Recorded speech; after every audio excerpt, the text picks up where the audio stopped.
ಭಾರತದ ಸಂವಿಧಾನ ಪೀಠಿಕೆ ಭಾರತದ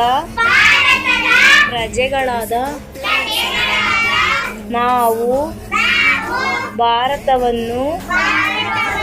ಸಾರ್ವಭೌಮ ಸಮಾಜವಾದಿ ಜಾತ್ಯತೀತ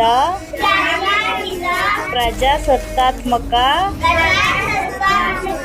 ಗಣರಾಜ್ಯವನ್ನಾಗಿ ರೂಪಿಸುವುದಕ್ಕಾಗಿ ಭಾರತದ ಎಲ್ಲ ಪ್ರಜೆಗಳಿಗೆ ಸಾಮಾಜಿಕ ನ್ಯಾಯ, ಸಾಮಾಜಿಕ ಆರ್ಥಿಕ ಮತ್ತು ರಾಜಕೀಯ